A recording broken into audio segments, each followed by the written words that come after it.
In this section, we're going to be kind of looking at what unit measures a lot of different scientific terms are measured in and how to separate those. So let's just take a look at a couple of these together. This is the very first one.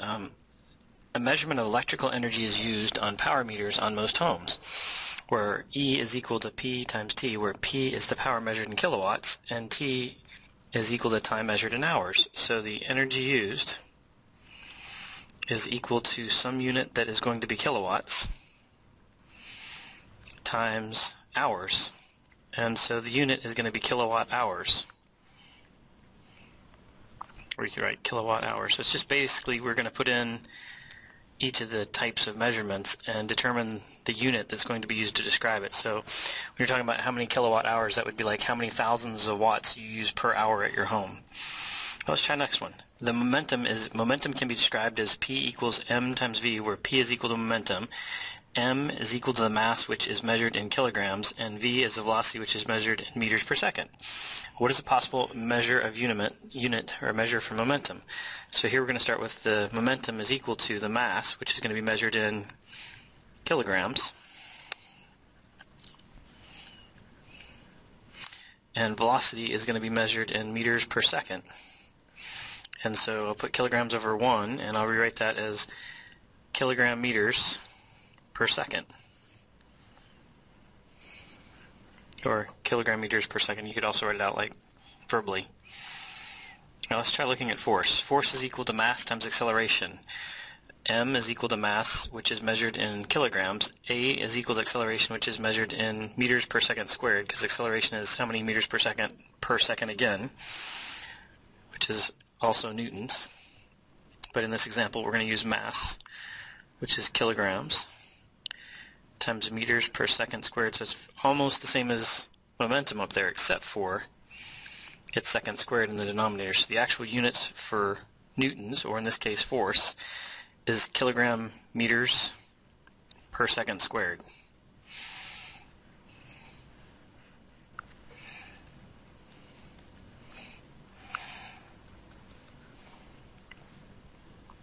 All right, kinetic energy looks a little different, but I think it's similar. It says kinetic energy is equal to 1/2 m times v squared, where m is the mass, which is measured in kilograms, and v is velocity, which is measured in meters per second. What is a possible unit measure for kinetic energy? So again, we can just kind of make the substitutions. Kinetic energy is equal to 1/2. And really, the constant 1/2 isn't what concerns me. I'm more interested in what units are being used right here. So in this case, we have kilograms, which is measured in mass, which is measured in kilograms. Velocity, which is measured in meters per second, but it's squared. So this will be basically the unit will be some constant times kilograms times meters squared per second.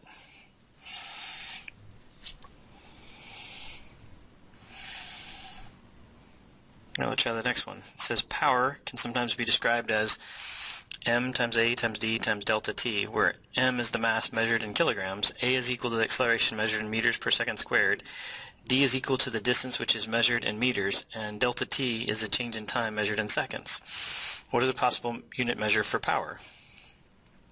So mass, we said, is measured in kilograms. Acceleration is measured in meters per second squared. D is measured in meters, and that's all over change in time, which is measured in seconds.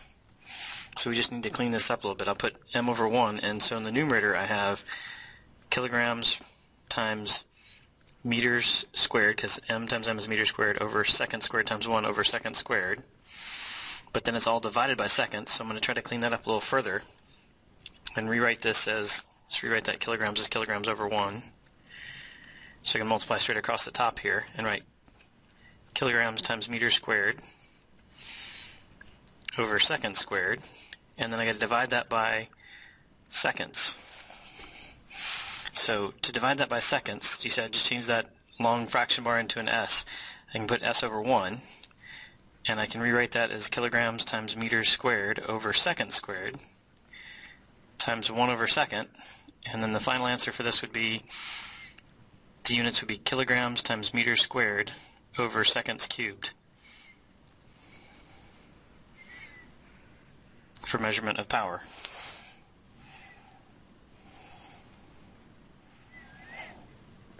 Alright, challenge. Based on the tension of a string, the number of kilograms being held can be determined by the formula m is equal to T times L over V squared, where V is equal to velocity of the wave in centimeters per second and L is the length of the string measured in centimeters. What must the value of the tension T be measured in so that mass is in grams?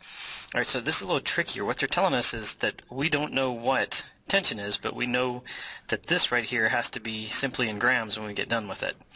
So it's asking us to kind of do a little puzzle solving here. So that's going to be my tension right there. And I'm going to fill in the other blanks. L is given in length measured in centimeters. So let's put centimeters right there. And does it tell us V is centimeters per second? So when we put centimeters per second here, and that's squared. So it told us right here those pieces of velocity was measured in centimeters per second, so I replaced the V with centimeters per second. And we were told that L was measured in centimeters, and I got to figure out how to get everything to cancel out so that all that's left is grams. So let's clean that up a little bit further. So I have this question mark right here. This is more of a challenge type problem. Times centimeters divided by centimeters squared per second. And to divide those, I'm going to continue keeping this simplified. I'll put centimeters right here, and then I'll put times s over centimeters squared. So all I did was flip to multiply that, so you divide by flipping it. And then you can see 1 centimeters will cross out with 1 centimeters down here. So I'll have the question mark times seconds over centimeters. And now here's the trick. Remember, I'm trying to get this to be equal to grams, so I've got to make sure that these cancel out and all that's left is grams. So what I would do for that question mark now is I would make sure that these two cross out by putting centimeters here, by putting seconds here, so that when I multiply these two they cancel out. And then I'd have to put grams right here, so that's all that's left. So what tension needs to be measured in, or right here, is grams times centimeters over seconds. And the reason I did this is so that the centimeters and those centimeters would cross out, and those seconds would cross out, and all that would remain are grams. So tension must be measured in gram centimeters per second. That was a little bit trickier. Again, please feel free to ask your teacher for help with some of these if they're giving you a little bit of difficulty, but most of them are going to just be asking for the unit straightforward, where all you have to do is make a substitution of the units and then just kind of multiply straight across, only being careful when you have like terms. Like here I had meters times meters to get meters squared, and here I had second squared times 1, so I wrote second squared. So every now and then it would be necessary to kind of clean them up a little bit. I hope that was helpful. Please refer back to this for help throughout the quiz and ask your teacher if you need a little additional assistance with it.